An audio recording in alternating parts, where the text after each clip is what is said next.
یہ وہی صحابہ ہیں, یہ وہی حضرت عمر ہیں جو زمانے جاہلیت میں بڑے ظالم سمجھے جاتے تھے, بڑے سخت, مگر اسلام لانے کے بعد جب حکومت ہاتھ میں آتی ہے 22 لاکھ مربع میل کے حاکم بنتے ہیں, تو بوری پہ راشن ڈال کے گلیوں میں گشت کر رہے ہیں کہ کوئی بھوکا سو گیا تو قیامت کے دن میرا گریبان نہ پکڑا جائے گا. ان کو پتا ہے کہ مجھے اللہ نے پیدا کیا تو اللہ مجھ سے اس بارے میں حساب لے گا. ان کو پتا ہی ہے کہ اللہ پوچھے گا. کیسا زبردست واقعہ حضرت عمر کا کہ ایک گھر میں گزرے تو آواز آئی نا رونے کی. پتہ یہ چلا کہ ایک عورت کے ہاں بچے کی ولادت ہونے والی ہے, پریشان ہے, تو دائی کا انتظام کیا اس کے لیے. گھر میں قحط پڑا ہوا ہے, بھوک سے بچے رو رہے ہیں. حضرت عمر رضی اللہ تعالی عنہ گئے اور بورے پہ جو ہے نا راشن اور کھانا وانا لے کر گئے. تو مجھے یہ جب پورا واقعہ میں سنتا ہوں, مجھے اتنا میں جذباتی نہیں ہوتا, لیکن اس واقعے کا جو آخری جز ہے نا وہ انسان کو جذباتی بنا دیتا ہے. یہاں تک بھی ہو گیا بھائی ٹھیک ہے, کسی کو بھوکا دیکھا تو اپنی جو ہے نا وہ اپنے کندھے پہ بوری رکھ کے کھانا رکھ کے, امیر المومنین 22 لاکھ مربع میل کا حاکم, اتنا بڑا, اور جس کے روم اور فارس کی سلطنتیں کانپتی ہیں اس کا نام سن کے, گھبراتی ہیں کہ یار بہت طاقتور ہے. یہ پورا واقعہ بڑا دلچسپ ہے. ان کے لیے کھانا پینا لے کر گئے, تو جب کھانا لگایا نا تو حضرت عمر کے خادم نے کہا چلیں بس دے دیا کھانا. انہوں نے فرمایا نہیں.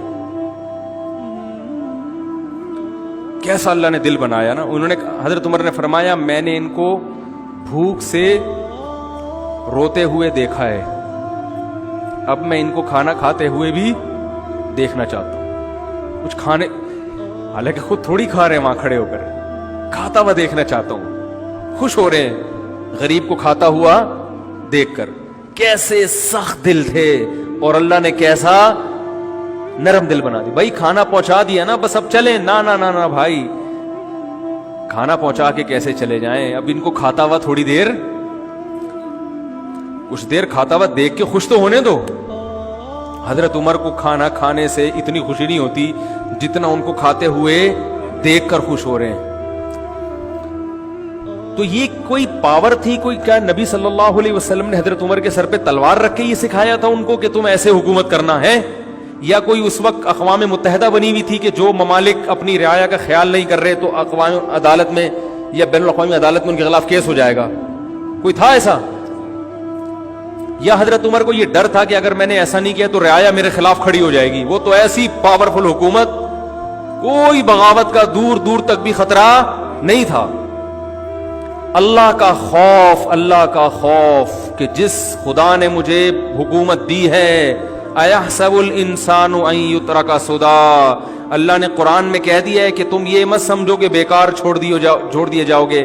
ہر عمل کی ریزن بیان کرنی پڑے گی کہ اے عمر, اگر آپ کی رعایا میں ایک گھر بھوکا تھا آپ کو پتہ نہیں چلا تو اس کی ریزن بیان کریں کہ آپ کو پتہ کیوں نہیں چلا, اور اگر آپ کو پتہ چل گیا تو اس کے گھر میں کھانا پہنچانے کا انتظام کیوں نہیں ہوا. یہ بھی ایک عمل ہے نا, اس عمل کا جواب دیں. حضرت عمر کے پاس اس کا جواب نہ ہوتا, اس لیے کندھے پہ راشن ڈال کے لے کے جا رہے ہیں.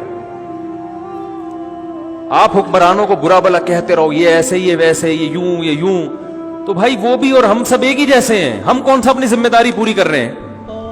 آج مثالیں دی جاتی ہیں, حکمرانوں کو شرمندہ کیا جاتا ہے حضرت عمر کی مثالیں دے کے, دیکھو وہ ایسے تھے تم ایسے, وہ ایسے تھے تم ایسے.